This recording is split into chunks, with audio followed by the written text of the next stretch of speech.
Tropical FM TV. Music for your soul.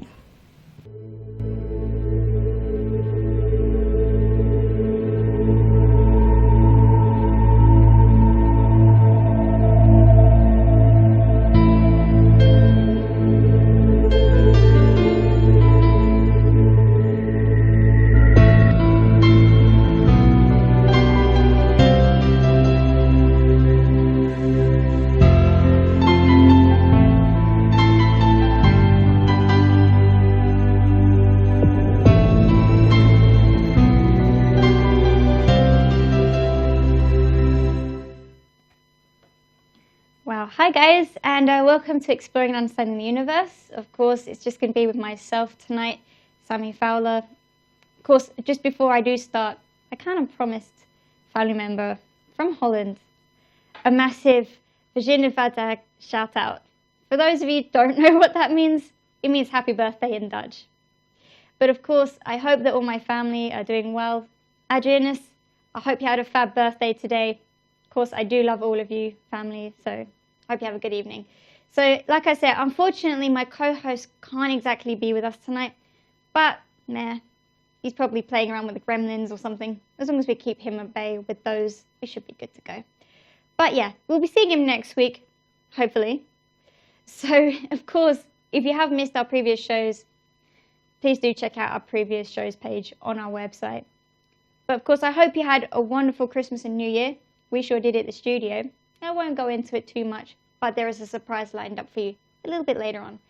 So, yeah, I'm not going to go into that bit too much, but of course my co-host did something very fun over the Christmas weekend, and I had the joys of putting it together. So, yeah, don't go start drooling over the screen, because, yeah, you're probably going to need a bib or something, and I'm not really going to be the one to clean it up. Keep it clean. So, yeah, be sure to stick around for that one later on tonight. So you're probably thinking, okay, what's going on tonight? Because it's different.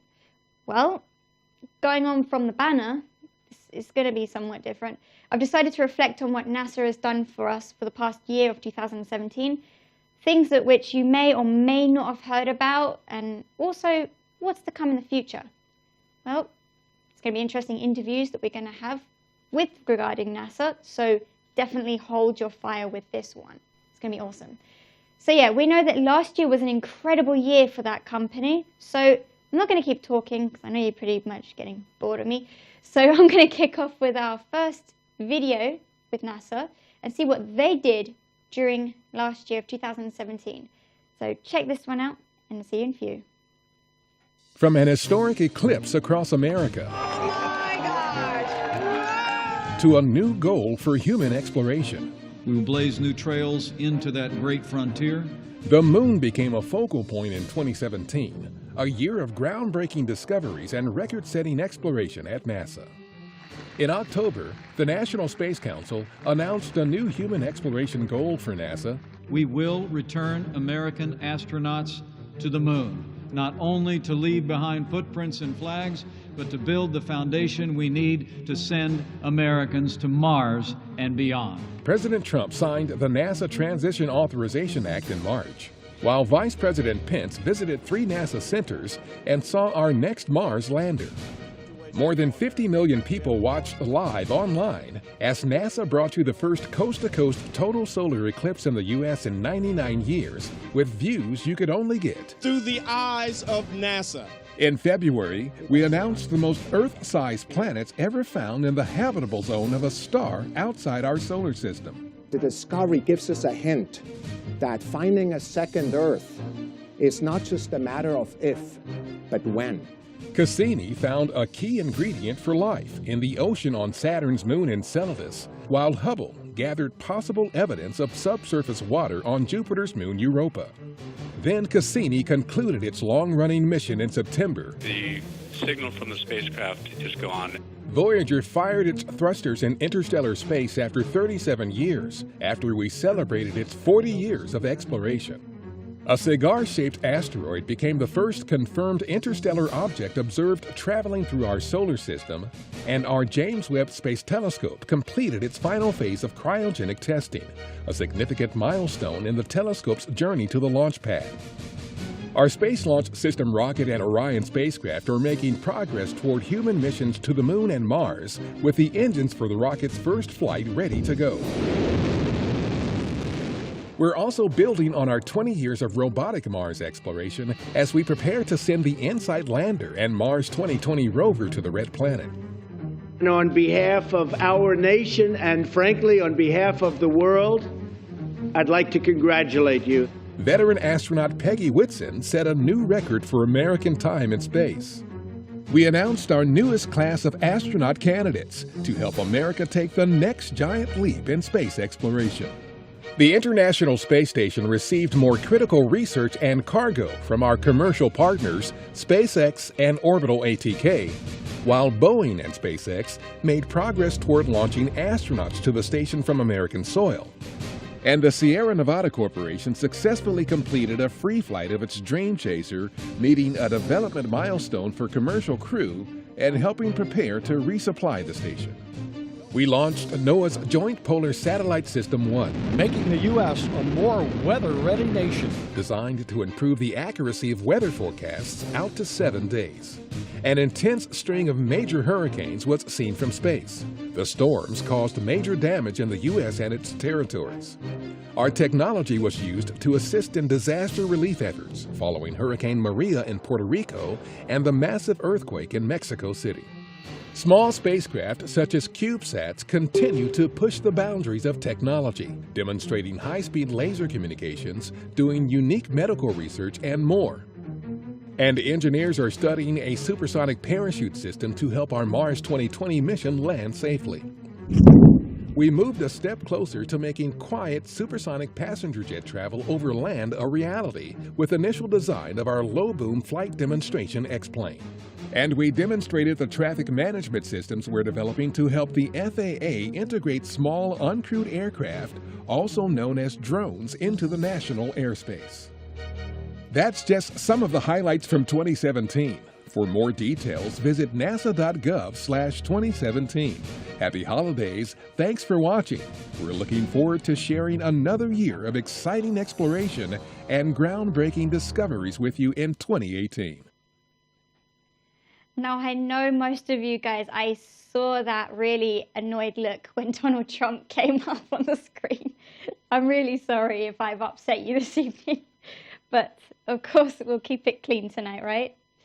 So moving on, what about the new details about the interstellar visitor? Guess what? You know what I'm talking about? No? I'll leave this one to NASA to play with you on this one. Check this next video out with the new details about interstellar visitor on This Week at NASA. Check it out. Here's some of the stories trending this week at NASA. New data reveal that the interstellar asteroid that recently zipped through our solar system is rocky, cigar-shaped, and has a somewhat reddish hue.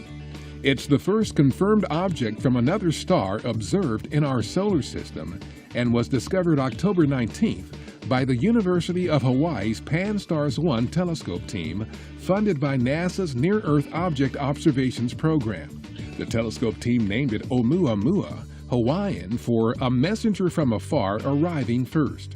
The unusually shaped asteroid, which is up to a quarter-mile long and perhaps 10 times as long as it is wide, may provide new clues into how other solar systems formed. And liftoff of Delta II and NOAA's Joint Polar Satellite System 1. NASA and the National Oceanic and Atmospheric Administration launched NOAA's Joint Polar Satellite System 1, or JPSS-1, from Vandenberg Air Force Base in California on Saturday, November 18th. JPSS-1 is designed to improve the accuracy of weather forecasts out to 7 days, using the most advanced technology NOAA has ever flown in a polar orbiting satellite to capture more precise observations than ever of our atmosphere, land, and waters. Our James Webb Space Telescope recently completed its final phase of cryogenic testing at our Johnson Space Center in Houston, a significant milestone in the telescope's journey to the launch pad. Expected to launch in 2019, Webb will study every phase in the history of our universe, starting with the first luminous glows following the Big Bang. The nearly 100 days of tests inside Johnson's historic Chamber A vacuum facility was designed to ensure the telescope functioned as expected in an extremely cold, airless environment akin to that of space. Dark features on Mars, previously thought to be evidence for subsurface flowing of water, may actually be caused by flowing grains of sand and dust slipping downhill, according to new research published November 20th in the journal Nature Geoscience.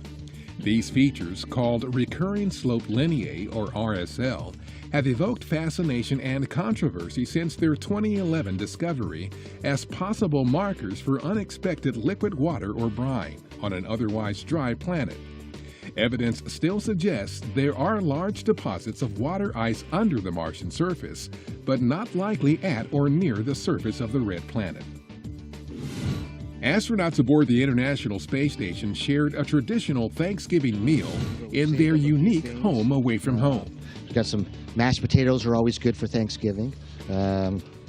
Joe's, I think, got some turkey. Gotta have some turkey. Paolo's cornbread dressing. And Sabo's got the candied yams. And so these are all things that remind us a little bit of home and kind of traditional. Though far away from their families back on Earth, they shared their special meal in an extraordinarily special place. Happy Thanksgiving! And that's what's up this week at NASA. For more on these and other stories, follow us on the web at www.nasa.gov. Now, Lucy, you've actually raised a very interesting point. Why do storms need names? Okay, yep, most people will laugh at that, but hey, very interesting point. Now, I've done some digging, and it's actually quite interesting because in America, the names have to be specific. They have to have names. But check this out. In the UK, it doesn't matter if there's a name or not. Now, for example, if you've got, I don't know, 60-mile-an-hour winds, not much damage, right? Okay, they're not going to have a name for that. But if you're going to have something like, let's go extravagant, okay? Let's say something like, I don't know, 100-mile-an-hour winds. You've got torrential downpours, hailstones. Classic example of a hurricane or tornado. Just without that, let's just be reasonable. Of course, they will have names due to the severeness of the storm. Now, in fact, it does get a little bit more interesting than that. They actually take turns in male and female names. So if it was one name that was a male last time, be a female for the next. I don't know. You see where I'm getting with this? Who knows? But yeah, I don't know if that's going to change or if we're going to stick to America or America's going to stick to us. Hey, I don't know. I'll leave that one with you guys. So yeah, the last video on that interstellar asteroid, absolutely amazing. In fact, I've got another video which I'm going to play for you just in a few seconds of this spectacular asteroid. Now, loads of people actually came up to me and said, you know what? I actually think that's a spaceship. No joke. Seriously. And, you know, NASA actually thought about it and they thought, is it or is it not? So they did some investigations on it, and yeah, it's pretty much asteroid. It's not. It's a really weird cigar-shaped asteroid. But I'm gonna let this next video surprise you a little bit further with the first interstellar asteroid, which actually wows scientists. Check this out.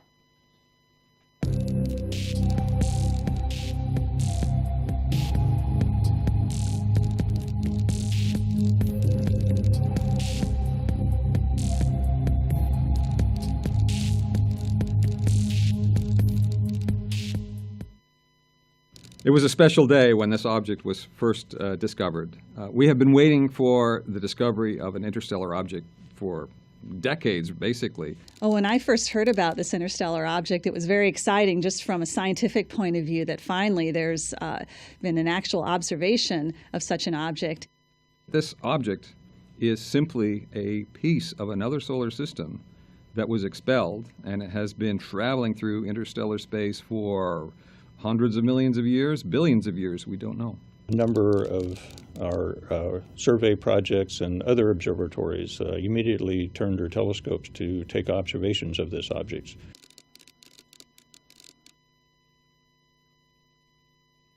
From the observations we have so far, it looks like it's a very elongated object, maybe about a quarter mile in length. We think this object, 2017 U1, is very long, perhaps 400 meters or so long, and very narrow, skinny, perhaps maybe 40 meters or so in the other dimensions. That's a very unusual shape. We don't see that in our solar system. None of the asteroids in our solar system look like that. So it's very puzzling how it could have obtained this shape. We also see that it's very reddish in color, which indicates that it's been possibly in space a long time and irradiated by not only the light from our sun, but other suns as well. There's still quite a bit to learn about this interstellar object and limited time because it's on its way out of the solar system. It's fading very fast. It's a relatively small object, so it's very dim. But we are continuing to try to use NASA assets like the Hubble Space Telescope and Spitzer to take observations to determine more about its size and composition.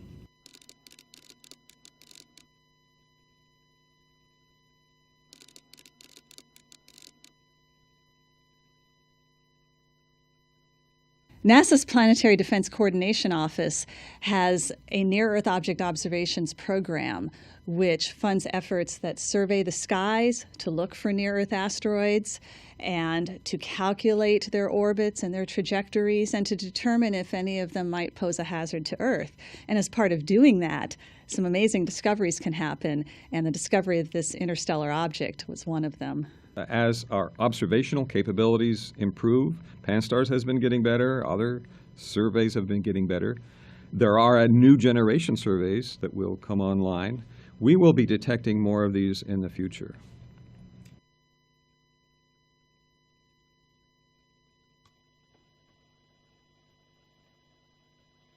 Okay, so check that one out. Was that a bit crazy for you guys? Yeah, it's very particular kind of object in space, right? The fact that it got flung out from another particular part of space and it's only just passing by. I mean, we're not going to see this thing again, so it's absolutely bizarre. I don't know. Let us know what you think on that one. I'm just totally bewildered by it.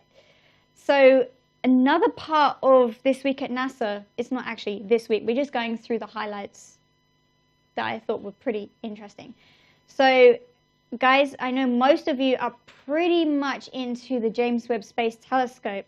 Well, this one's going to be for you.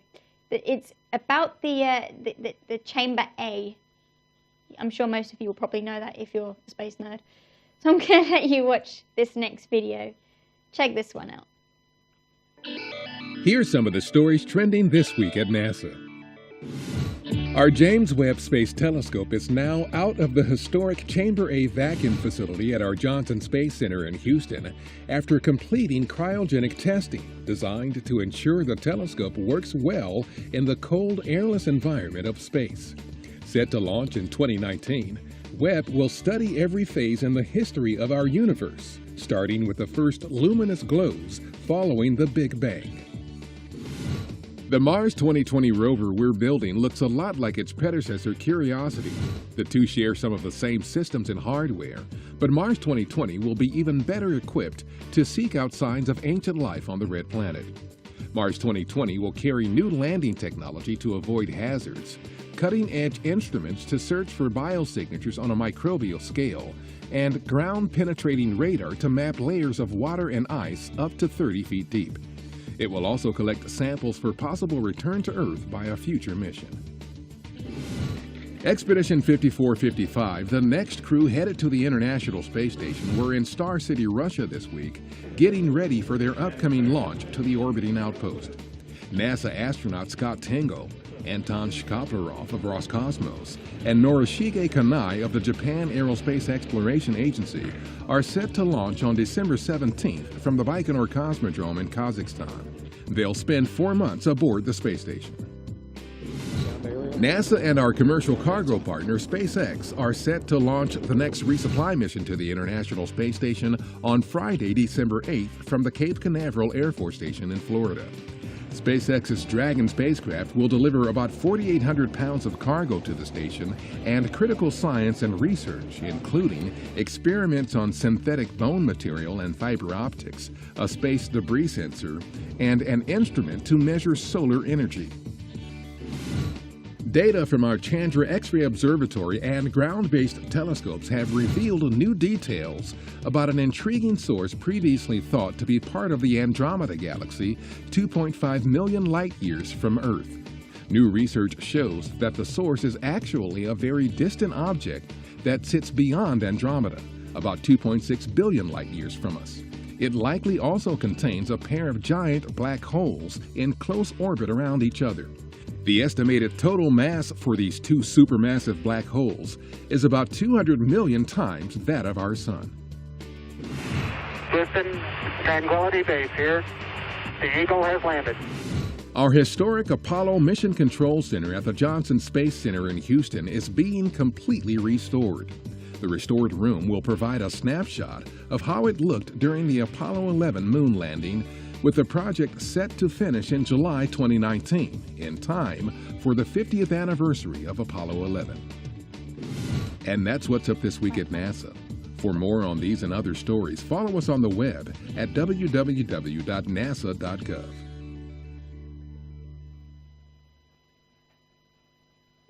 Interesting. So moving on from that, we're going to come a little bit forward now to the Expedition 54's Christmas memories. Most of you, if you are an international space fan nerd, pretty much myself and Jeff, and maybe others out there, you'll probably be wondering, okay, what is this? So basically, the International Space Station, or exactly the crew on there, have in fact actually been putting some videos together over the past few years, and they've decided they're going to put this one together. But of course, I'm going to be putting a back-to-back because they're pretty cool and they're both related. So one is, of course, the past tense, which is the first video which you'll be seeing. You'll get to see a little bit of how the people on the International Space Station work together as a team, a little bit on what they do, how they spend Christmas together. It's pretty interesting. And then the Christmas that we've just literally had, but this is what they've been doing just recently. Awesome, right? You got to check this out. I'll see you in a few. Most cherished memories, there's a couple coming downstairs on a Christmas morning. It looked to me like the whole floor that the Christmas tree was on was full of gifts. I went with my family. We all went to Turks and Caicos. We had a tropical Christmas. Santa Claus had come to our house, and all the presents were there, and that gave me proof that Santa Claus is real. So I actually almost got in some fights at school because people were trying to convince me Santa Claus wasn't real. The only problem was, of course, I had to wait. The rule was we couldn't start opening presents until Mom and Dad were awake. We were celebrating my sister-in-law's 5-year battle against cancer. She's doing great. Nothing better than having the family together, celebrating it together. We love you, Liz. Quite honestly, when it comes to my favorite gift, it's probably indicative of getting too many gifts. I don't remember anything being that exciting for more than about a week. Definitely has to be my BMX bicycle. And gosh, my mom's going to be disappointed in me for saying this. When we got an Atari, I spent way too many hours playing on that thing. And we would be out riding through the orange groves and just having a great time. It was totally cool.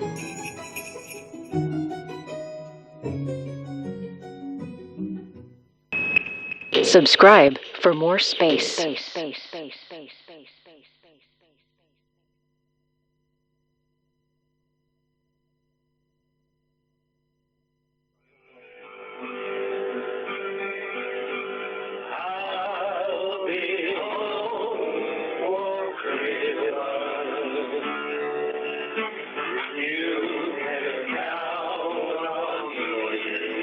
We're going to have turkey. It comes in a pouch up here. Packaged cider, cocoa. Hot cocoa is one of my favorites, especially growing up in Iowa. Times are hard all over the world, but this is a time when we can all think about being together and treasuring our planet. And we have a pretty nice view of it up here. think we have it on video, actual documentation that we ate the whole thing. Mashed potatoes coming out there dehydrated and some cornbread stuffing. We'll have gingerbread, which is also a special one that I remember from way back when, and that's going to make me travel down memory lane, and I hope you guys will like it. From the International Space Station, orbiting high over you, we wish you a Merry Christmas and a prosperous New Year.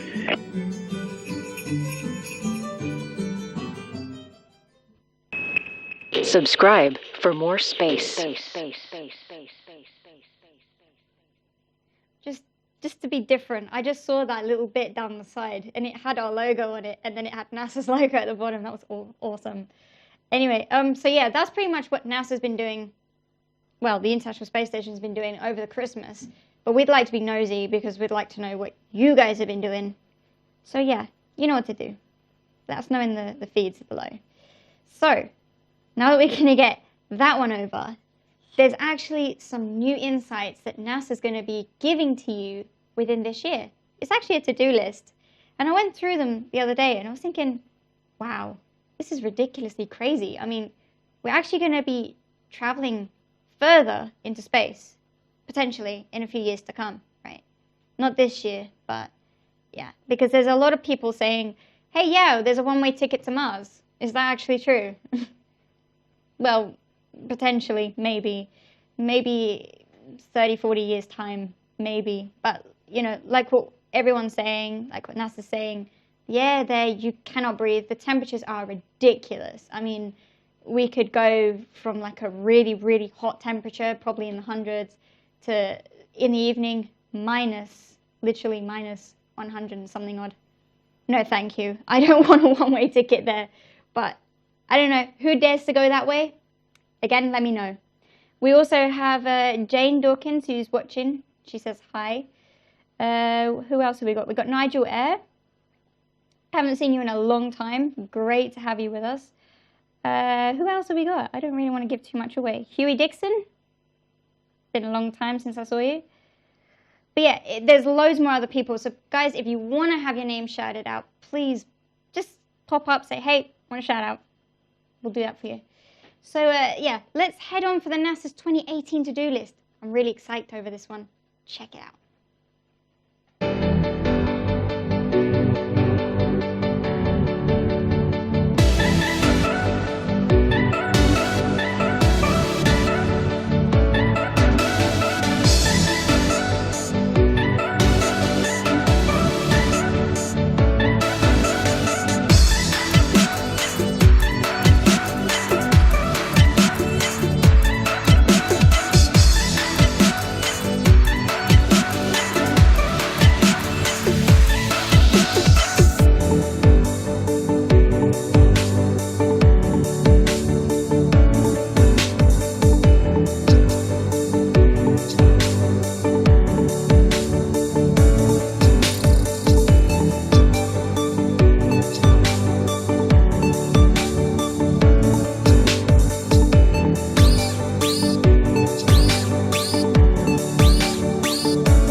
Wow. Okay.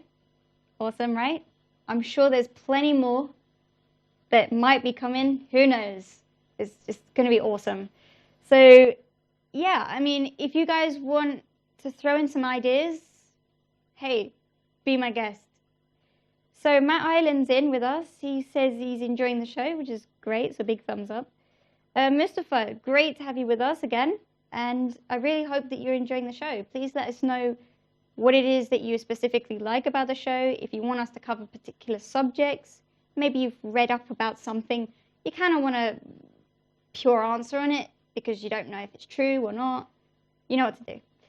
So, of course, yeah, I'm going to be throwing over something really interesting for you guys because I know most of you keep asking me about this, and I was actually doing a little bit of research, a little bit bored, you know.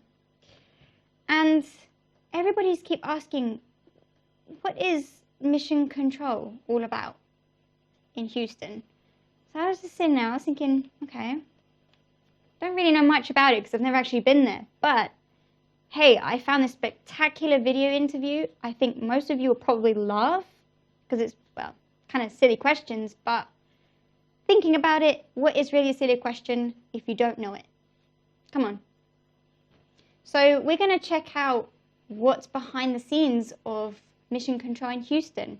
And this is the, in fact, a video of an interview. So check this one out and enjoy it.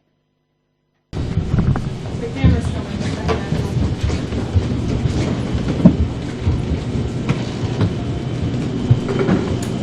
Hey, Flight Director Mary Lawrence. Oh, hey. Do you think you have a few minutes to tell us everything about Mission Control Houston? Sure. So can we follow you into the control room? Yeah, let's go. I'm about to start my shift. So what's it like in Mission Control? We fly spaceships. It's awesome. Do you have a shift every day? Not every day. I have a string of shifts every few weeks.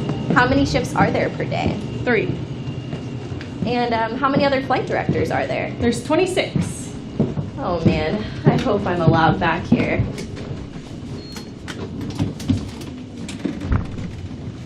So what exactly does a flight director do? The flight director is the lead of the flight control team, so they're the final decision maker in all human spaceflight operations. What's a flight controller? They do all the work. What was your first day on console like? It was pretty quiet. The crew was sleeping. Is this Mission Control? This is one of the back rooms that supports. Oh, how many back rooms are there? There's several. How many people support the people in Mission Control? Could be a handful, could be hundreds during busy times. What is done in the back rooms that helps out the flight controllers? They're kind of the second set of eyes. They help out the workload at each of the consoles. Where's the real Mission Control? In here. Oh, can we go in? Sure.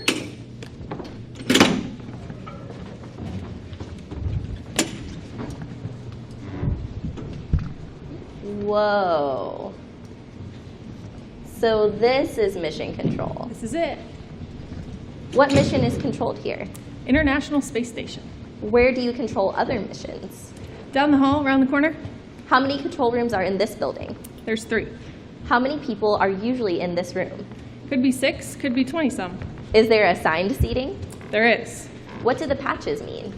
These patches represent missions that have been flown out of this room. What time does it close? We never close. How many mission controls support the space station across the world? Primarily, there's 5 across the world. So this is where the flight director sits? It is. Oh, hi. Hi. What's the hardest part about being a flight director? Constantly being aware that there's 6 people on orbit who are dependent on you to keep them safe. And the most rewarding? Seeing them return safely to Earth when their mission's complete. How many acronyms do you have to learn? TMTC. What did you study in school to prepare for being a flight director? Mechanical engineering. So, are there a lot of pilots that are flight controllers? Some are, but it's not a requirement to do the job. How long do you have to train to be a flight controller? It takes about a year. What's that training like? Pretty vigorous. We simulate ISS onboard operations, only we break a lot more stuff. They're called simulations, right? That's correct. How long can they last? About the length of a shift, so about 9 hours. What's the coolest part about working in this room? Understanding all the history that's happened here over the years. So when you switch shifts, how long is that handover? About 30 to 45 minutes. Are all the systems run from desktops? That's correct. Do you deal with the same software updates we do? Yes, we have to keep our computers free from viruses too. So what does this button Hey, do? Oh, no. Sorry about that. So what are you listening to? They're called voice loops. And how many people do you listen to at one time? Hopefully only one if I'm doing my job correctly. Does the flight director fly the space station? Not exactly. So who does? Sir Isaac Newton does. So is that true, Mary? ADCO helps. Oh, hey ADCO. So what exactly does ADCO stand for? Attitude, Determination, and Control Officer. That explains the bat. So how do you deal with orbital debris? We use thrusters on the Russian segment and get out of the way. Can astronauts fly the station from the inside? They sure can. Is there a cruise control? It's a little more complicated than that. Can you make the station do a barrel roll? I could. I probably wouldn't be here much longer. Do you need a spaceship driver's license? That's my certification. So, Mary, each flight controller looks at a specific part? That's right. Everyone has a very specific responsibility as part of the team. Does everyone talk to the astronauts? Not everyone. That's Capcom's job. I heard that you have to be an astronaut to be a Capcom. Not all the Capcoms are astronauts. Some are former flight controllers or instructors. So is there a phone number for the International Space Station? Yes. Could you just type it in my phone really quick? We'll call you. Oh, okay. Well, what is the time zone of the space station? Greenwich Mean Time, GMT. Why is that? There's control centers all over the world, so we just picked somewhere in the middle. What is a shift like when the crew is sleeping? It's pretty quiet. We're mostly just planning for the next day. Are you allowed food and drink in here? Yes. What happens if a flight controller gets sick? We call someone else. What happens if an astronaut gets sick? They call the doctor here on the ground and take a sick day if they need to. Oh, who's sitting here? This is ground control. What does ground control do? Ground control is responsible for everything here on the ground. Oh, hey ground control. Is there any communication delay from the ground to orbit? Not really. And how often do you lose signal from the station? A couple times per shift. How long do those last? Could be anywhere from 1 minute to 30 minutes. What happens if mission control loses power? We have backup power. How high are the satellites that communicate with the station? 23,000 miles. And how high is the station? 250 miles. What's the official language on the station? Actually, the remote interface officer would know that one. Oh, it's English. Do flight controllers know multiple languages? Da, конечно. So Mary, how fast does the station orbit the Earth? 17,500 miles per hour. Okay, give me some context. So that's 5 miles a second. That's from here to New York City in 4.5 minutes. Is there a speed limit? Sort of. We don't have enough time for the details. So how many times does the station pass over mission control every day? Sometimes not at all, sometimes a couple times a day. We like to go out and wave hello to the crew as they pass over. How many times has the station orbited the Earth? Over 100,000. Have you flown any other missions in this room? This is the former shuttle flight control room. So, what's going on right now? This is called LOS. It's a temporary loss of signal. This is when we take our breaks. And what do you get to do on those breaks? We play Yahtzee. Just kidding. We get food, we go to the bathroom, we get coffee. Do you think any future missions will be controlled from this building? Possibly. Could be the Orion missions. EM1 and EM2 are flown from here. What is the farthest any human has ever traveled? We've been to the moon. So the Apollo 13 crew has been 250,000 miles from Earth. Wow. What is the longest time a NASA astronaut has ever been in space? Commander Scott Kelly was on orbit for 340 days. It's almost a year. Wow, that's a long time. But how long will those Mars missions be? Could be a year, maybe 2. Wow. Okay, so one last question. Is failure an option? No. Well, thank you, Mary, for taking your time to answer everything about mission control. I'm sure there are more questions, but we'll save those for another time. Sure. Take care. Bye. Subscribe for more space.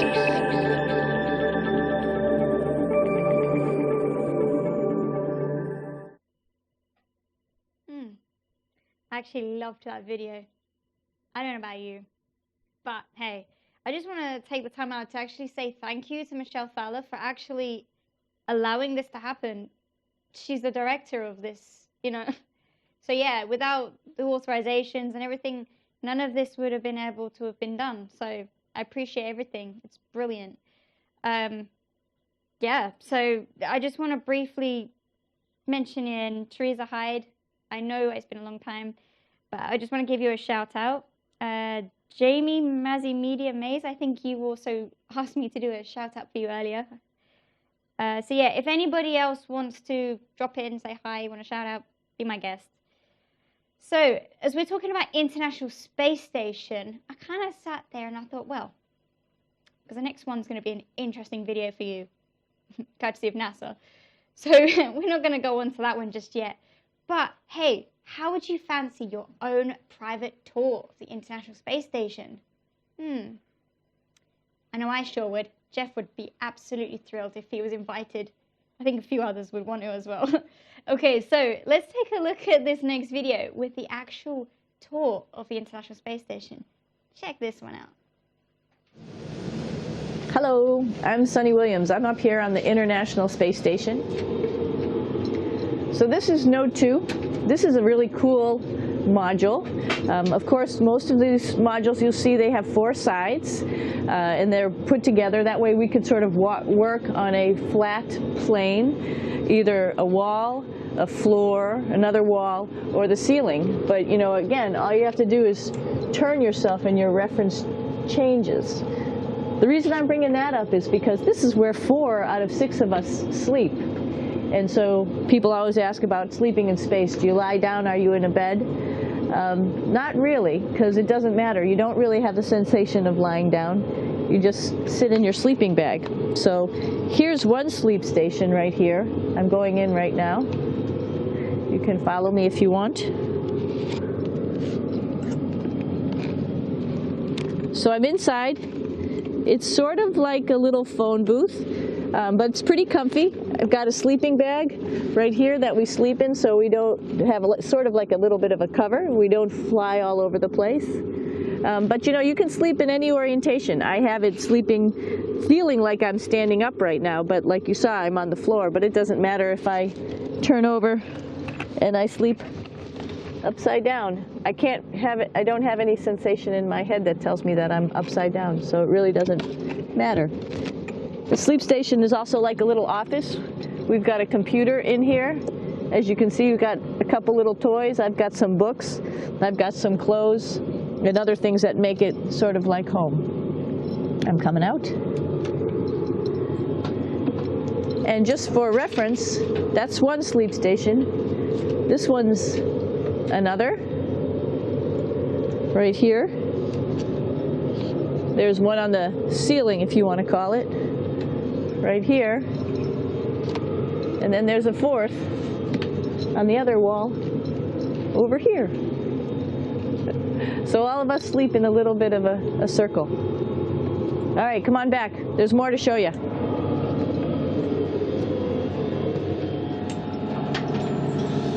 I know that there's some questions about how to use the bathroom and how do you actually live in space like normal, like at home. I mentioned real quickly about getting up in the morning and brushing your teeth and washing your face.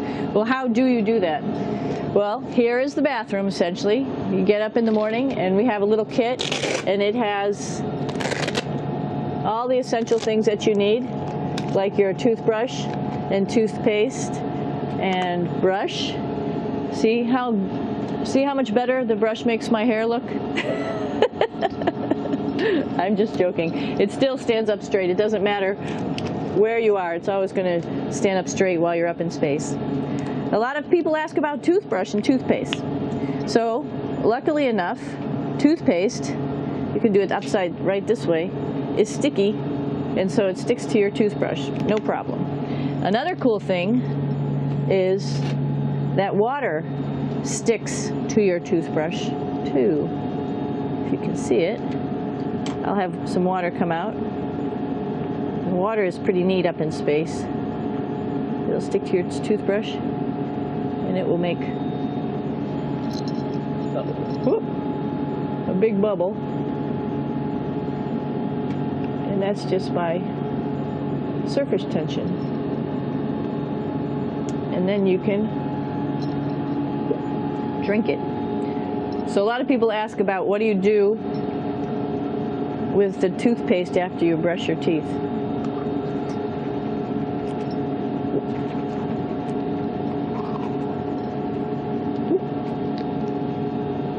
Two options. swallow it, and it's sort of like mouthwash, but it tastes a little gross. Or you can just spit it out in a paper towel, and then you don't have to worry about it. Swallowing thing I wouldn't recommend at home. I'm only up here for 4 months, so it's not that bad. One of the most pressing questions about living in space, of course, is the bathroom. So let's take a look at that little piece of work. Come on in.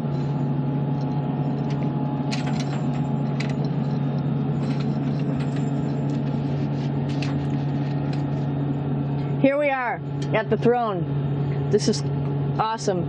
You might see the little, you might have noticed the little moon on the outside. This is our orbital outhouse right here.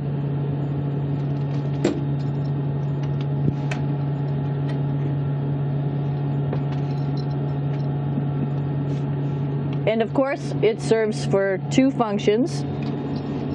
Number 2, right here. I'll show you. But you see it's pretty small, so you have to have pretty good aim, and you be ready to make sure things get let go the right direction. And it smells a little bit, so I'm closing it up. And that's, of course, for number 2.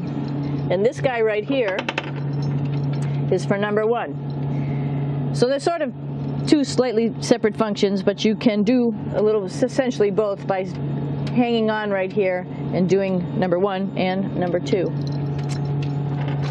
I might add it's color-coded, so you really don't get it mixed up, which is nice. This is yellows for number 1. And also, there's a selection of paper. People always ask about toilet paper. What do you do with toilet paper? What kind of toilet paper do you have? We have gloves, just because sometimes it does get messy. We have some Russian wipes, which are a little bit coarse if you like the coarse type of toilet paper. We have some nice tissues, which are nice and soft if you like soft toilet paper. We have Huggies, just for any cleanup. You know, we were all babies once, and this sort of helps. And then if things get really out of control, we have disinfectant wipes, just to make sure we clean up here. Because, you know, just like the water I showed you, the number 1 stuff can sort of go all over the place if you don't aim correctly. And did I mention both of these have a little bit of suction, so they should keep things going in the right direction. But like I said, sometimes things get a little out of control if you are out of control yourself flying around. So we have lots of protective stuff.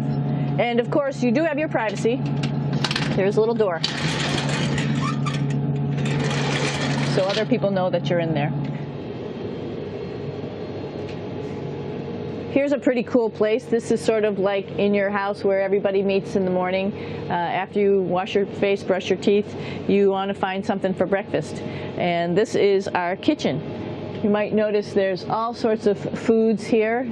It's like opening the refrigerator. You got all your different stuff that you want to have: drinks, meats, eggs, vegetables, cereals, bread, snacks. And that's a good place. That's where you find all the candy. Side dishes, and then some little power bars just in case. So we have all this type of food. Some of it is dehydrated, and so we have to hydrate it, fill it up with water. Some of it is all ready-made, and then all we have to do is heat it up. So something like this, I'm pulling out barbecued beef brisket. Pretty yummy. Not only is this food made in the U.S., but we also have food here from Japan. We've got Russian food. As you can see, all these red containers are filled with food that's from Russia. And then we get some of our specialty stuff, some things that we like, some of our favorite stuff that your family can send up. In fact, I like fluffernutters, and so I got sent up some fluff so I could make my fluffernutter with peanut butter. So you have a lot of food up here, no problems.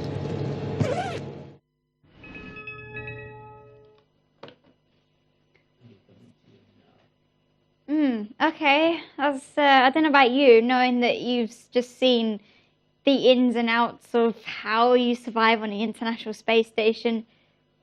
That toilet, though, come on, that's random, okay? That's not your everyday thing that you just, okay, yeah, I'm just closing the door. I'm going to go to the loo, bathe my privacy. No, you actually have a curtain. People can actually hear you do these things, you know? Not cool for me.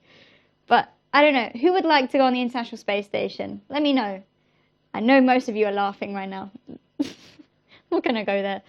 But yeah, let me know if you would like to be on the International Space Station, for how long you'd like to try it out. That'd be interesting to know what your thoughts and theories were. Okay, moving on from this, I know I promised you guys that I did some editing because my co-presenter, who's sadly not with me at the moment, which I'm going solo, he got something really amazing for Christmas. Now, Michelle was the first one. Yep, Michelle Fowler. She was the one who actually got a, how would I call it? It's some kind of Lego thing of a rocket. Most of you will probably know about this, or you guys have been tagging me like crazy, like, where do I get one of these from? I'm sure Jeff will pass you the link at some point when he's next on. I'll badger him for you. But it's absolutely crazy. I'm not going to say no more because this is amazing. It took probably about, I think, 4 or 5 days to put this thing together. He was absolutely crazy over it. But here, check out this edit that I put together for Jeff. Enjoy it, guys, and enjoy it, Jeff. See you soon.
Okay, so, yep.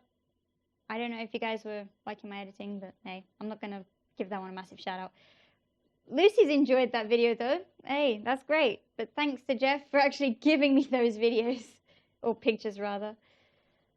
But hey, well, anyway, just before we briefly end the show, because most of you are kind of like, okay, I've got stuff to do. Okay. Well, I'm going to throw you over with what NASA's been doing for this potential week here right now. Yep. Check this one out. You're going to like this one. What's next for the James Webb Space Telescope? What's up with the raging water on this launch pad? And virtual journeys to some distant destinations. A few of the stories to tell you about this week at NASA. The James Webb Space Telescope's cryogenic vacuum testing at our Johnson Space Center verified it's ready for the cold, harsh environment of space and its mission. That uncovers a part of the universe we have not seen. From distant worlds orbiting other stars to mysterious cosmic structures that could help answer questions about our universe and our place in it. Webb is truly a civilization-scale mission. Everything we're going to see from Webb is going to be profoundly new and surprising. Launch of Webb is set for 2019. A new visualization that takes you on a virtual flight through the Orion Nebula uses visible light observations from our Hubble Space Telescope and infrared light observations from the Spitzer Space Telescope. The visible and infrared views alternate as you fly into the star-forming region to show how the gaseous landscape has been illuminated and carved by high-energy radiation and strong stellar winds from the massive hot stars in the central cluster. From the Orion Nebula to the center of our galaxy, a new 360-degree online movie created with data from our Chandra X-ray Observatory and other telescopes lets you take a self-guided look-see around the Milky Way galaxy from the vantage point of the Milky Way's supermassive black hole, Sagittarius A. The movie, which starts 350 years in the past, spans about 500 years. On first glance, looks like Launchpad 39B at our Kennedy Space Center has sprung a massive leak, but it's actually a test. About 450,000 gallons of water from a holding tank at the launch pad was used to test the ignition overpressure sound suppression system designed to protect our Space Launch System rocket and Orion spacecraft from acoustic and temperature effects during the launch. Orion and SLS are set to begin flights next year and will carry humans farther into the solar system than ever before. That's what's up this week at NASA. For more on these and other stories, follow us on the web at nasa.gov/twan.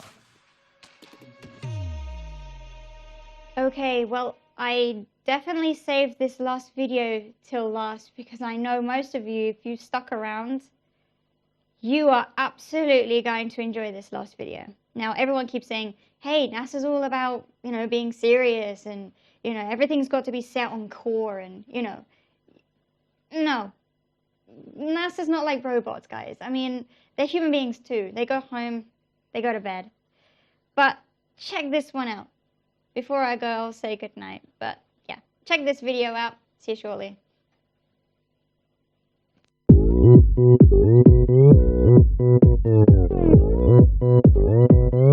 NASA Johnson style. Johnson style.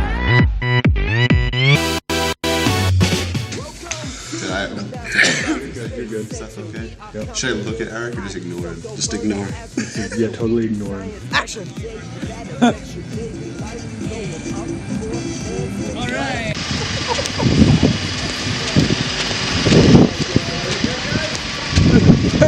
Cut!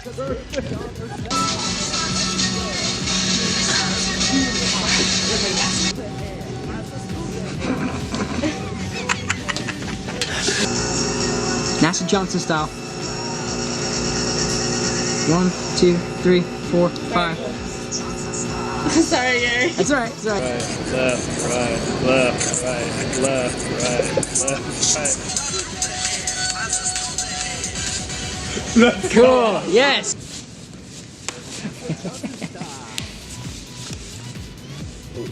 Yeah, watch out for the walls. Okay. This is space, like I heard that, right? That's perfect. All right. And then just keep We'll do saying it again. over and over You again. recording? Yep, whenever you're ready. This is space. This is space. This is space. And go as long as you want. All This right. is space. That's good.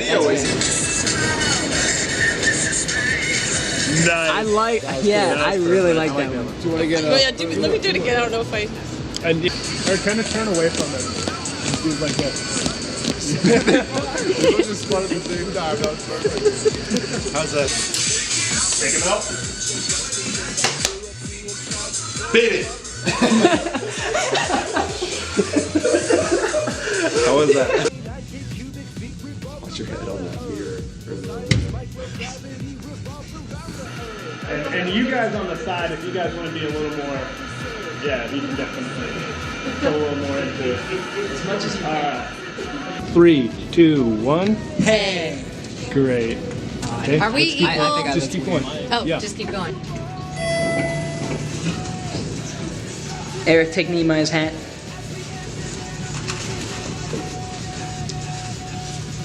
Orion or SLS and PCV, we cannot feel the floor. No animation or no talking. Yeah, just pick up the phone. Look at me. Good. That's Cool. the conservative one. All right.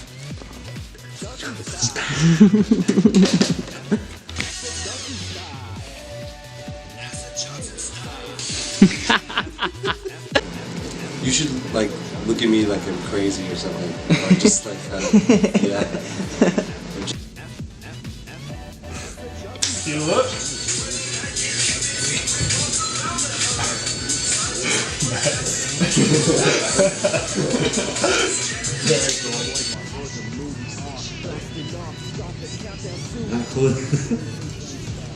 Try it again. I hit it. Okay, guys, well, I'm going to leave NASA playing in the background, but I'm going to say my goodbyes to you. I thank you for so much. Your input has been amazing. I hope to see you next week. Same time, same place. Be sure to stick around next, though, because there's going to be Love Songs for Lovers at 9:30. Yep, with yours truly, Donovan. So, yeah, I'll see you guys next week. Have a good week. Bye.